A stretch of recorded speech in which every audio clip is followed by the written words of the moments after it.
Do you remember, Rook, when I mentioned another ceremony I must perform at the Memorial Gardens? The time has come. I was hoping you'd accompany me again. More grave lighting? No, this would be a more personal visit, whenever you've time. Now, what do you have to say for yourself? Did I miss something? Since we're here to gather flowers for the dead, I thought I'd teach Manfred some plant names. But I just caught him attempting to wade into a rose bush. That must have been frustrating. He knows he's not supposed to play in the horticulture. Oh, Manfred, whatever will happen to you if I pass on? If? There's something I'd like to talk about. Do you know what a lich is, Rook? Doesn't ring a bell? A lich is a mage transformed into one of the undead while retaining their true, original consciousness. The idea fascinated me when I was younger. For years, I researched and experimented, spoke with spirits and mages. Then, eventually, I found them. Who? The Lich Lords of the Grand Necropolis. Necromancers before me who'd transformed themselves into true living dead.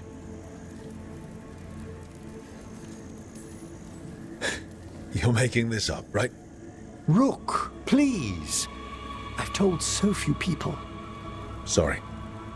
The Liches are the great protectors of the Necropolis, bulwarks against forces that threaten creation.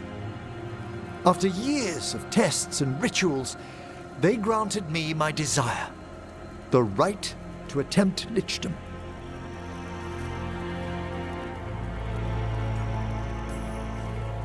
You want to become undead? Lichdom is no ordinary path to undeath. It's far more than common possession. Oh, that makes it fine then. Lichdom is an incredible honor.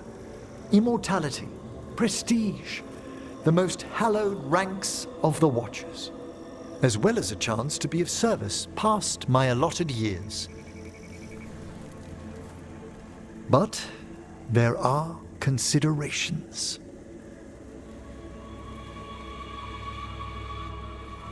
Come, we have flowers to gather for the dead. Okay, but I've got questions.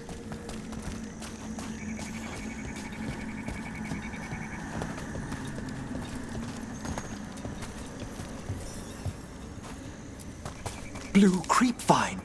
This will do nicely. Emmrich, I can't believe you want to die and stuff a spirit into your body. Liches are different. It wouldn't be a spirit acting in my name. My true consciousness would be housed in my departed flesh. How? The Order must keep some secrets.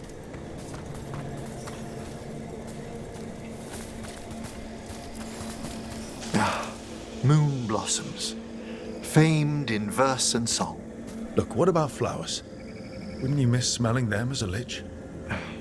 I've been told that while some of my senses will dull, others will become available. Other than that, I can't say if the flowers would still hold their bloom for me. Lichdom serves a purpose. There are dark things in creation, threats to both our world and the Fade. The Liches of the Necropolis have the insight and the abilities to oppose them. And you're joining them when? Certain elements have held me back.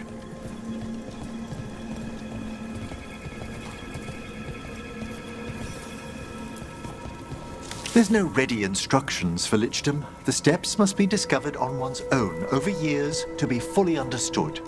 Does the spell to become a lich kill you, or do you have to? No, mercifully, that falls to another Watcher. After my death, my soul will be drawn back into my body instead of moving on to whatever lies beyond.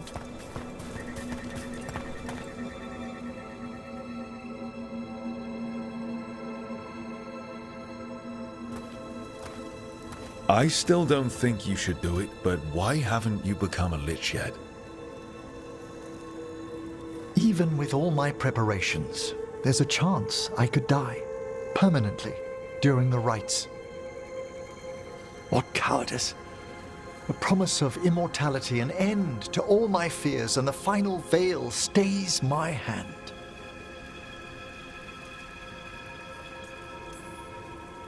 You could try this and die for good. Your plan keeps getting worse. You say nothing that hasn't hounded me.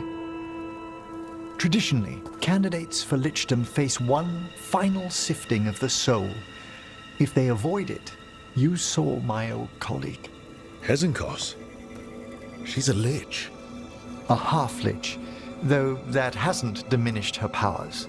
Until I stop her plans, I won't possess the peace of mind for lichdom.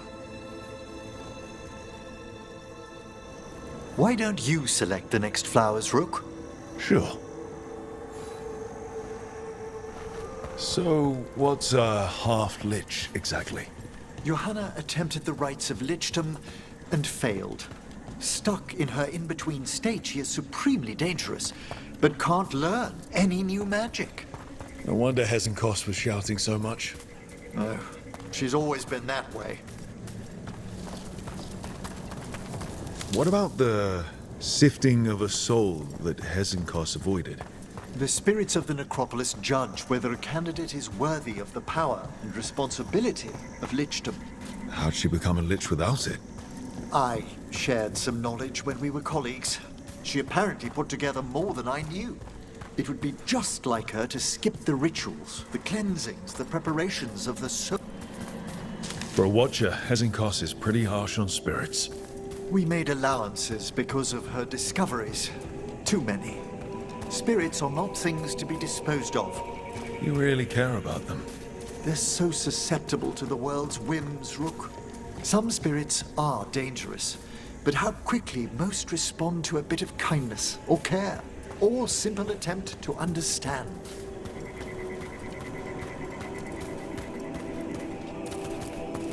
For all she's done, I can't condemn Johanna for attempting lichdom. That freedom from mortality, that divorce from fear. And of course, time to read all of one's books. Of course. But how she's abused her abilities. Are my intentions enough to fare better? Worrying's a good sign. We have enough flowers. There's something I'd like to show you.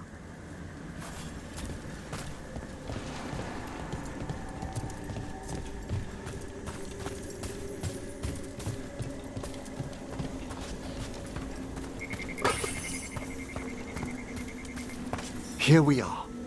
Oh, so these flowers are for... Yes. If you could place them on the graves, please. In memory of Rupert and Eleanor of Volkaren. They walk eternity hand in hand. After I became a watcher, I erected a proper shrine to my parents.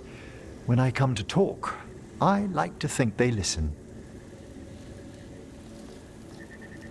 Well, don't be shy. Introduce yourself.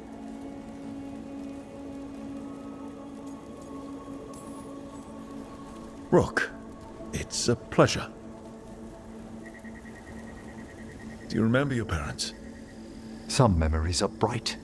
Others are akin to those dim early morning dreams one gets sometimes. Lately, I wondered what they'd think of our current course, the choices ahead. Your lichdom. What would they have wanted me to be? Sorry, but I'm pretty much the worst person you could ask. Surely not the worst. I've got my days. You could always speak with your folks, couldn't you? My parents last saw me as a boy.